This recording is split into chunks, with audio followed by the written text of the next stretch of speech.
Good evening and welcome to the channel. In this video I'm at Winterton-on-Sea in Norfolk, and it's one of my favourite locations I like to photograph. And today I'm sort of challenging myself with some blue skies. I know there's some clouds behind me at the moment, but the forecast is showing them to blow away and it's quite windy today, so I'm not surprised. So I'm going to talk to you a few compositions I find and how I deal with these blue skies.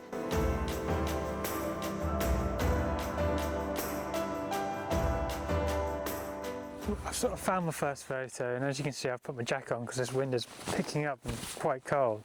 So I've actually just gone handheld with this photo, and what I've done is try to get to the highest point I can for this image to just eliminate as much of the sky as humanly possible with this shot. And what it is some silver grasses in the foreground, and this silver birch with sort of alive with new growth of spring, which is quite nice to see after this long winter it felt like we've had. And there's a few trees still dormant waiting for spring to really heat them up.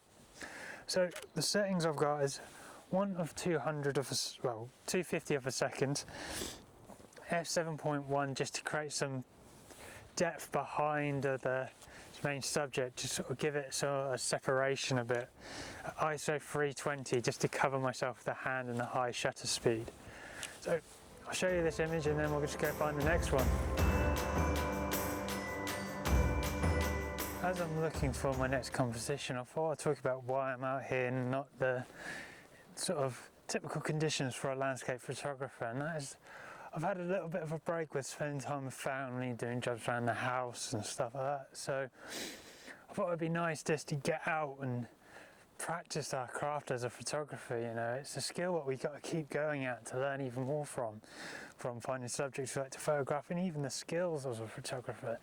Something that you really got to keep putting the hours in, really. So don't let conditions put you off getting out with your camera. You know, if you get some spare time, just go. Don't worry about what the weather's going to be, the light's going to be. Just get out there. You might be surprised in what you find.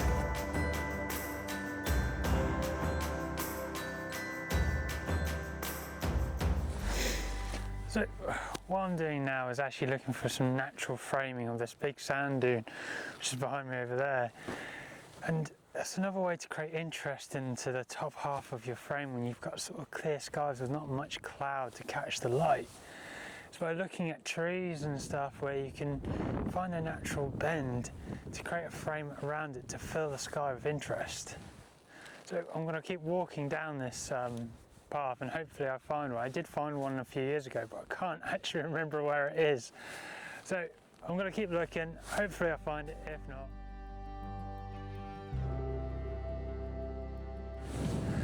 Unfortunately, after sort of 20 minutes or so of looking, I couldn't really find that tree I was looking for, or a tree to match it. Maybe it got blown down in the wind or got caught up in the wildfires we had here over a while. So what I'm going to do now is show you that photo so you understand how I meant by natural framing of a subject to deal with blue skies and stuff. And then what I'm going to do now is head over to the big sand dunes we have over here and talk about another way I deal with these blue skies.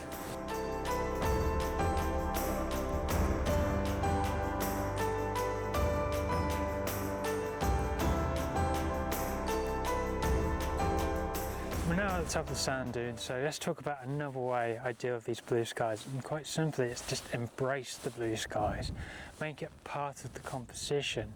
And the way I do that is I turn this camera, or a camera should I say, into monochrome mode and put a polarizer on the front so it cuts the reflection of the blue sky, making it much darker.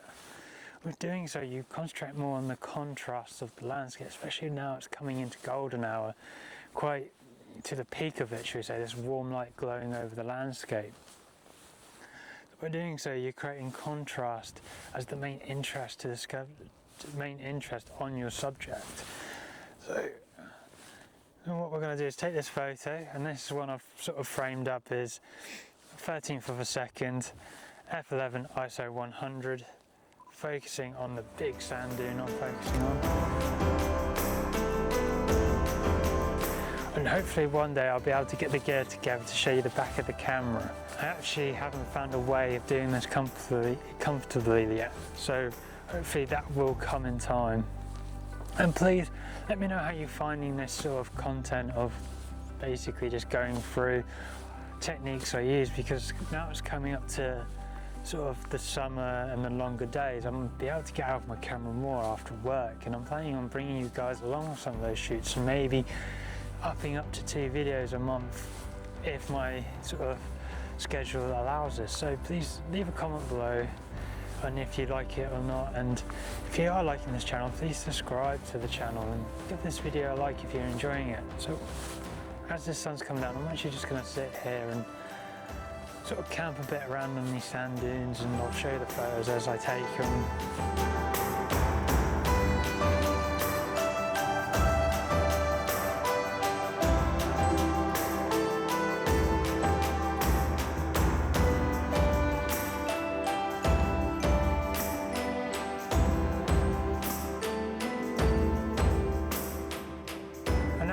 To my final image of the day, and I'm quite happy. It seems like the photography gods are on my side. They've brought this beautiful cloud across the left hand side of my frame, bringing it in deeper into the right hand side. And that's the thing, if I didn't come out today in this blue sky, I wouldn't have got this colour or this shot I was really hoping to get.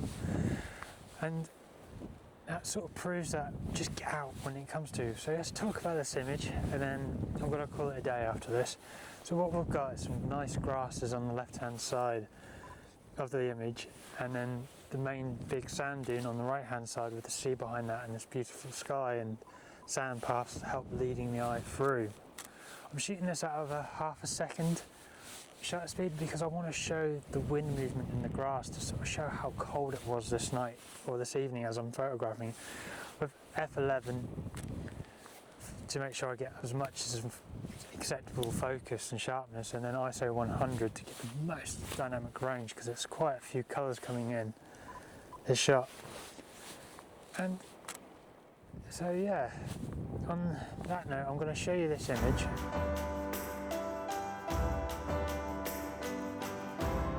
And on this note, I'm now going to say goodbye to you all and see you next month. And if you really like this channel and like these videos, please think about subscribing to the channel and give it a like if you like this video. It really does help me, and it helps this channel grow a bit more. And like I said earlier, about leave a comment below if you're enjoying this sort of content on the channel, because like I said, with evenings getting longer, I can get out after work, and I really like to bring you guys along on these shoots, more shoots I do, to share techniques, compositions, and just even sharing, just getting out of the camera, which is a lot important to me. So on that note, I'm going to say goodbye to now and see you next month. Oh, that looks gorgeous.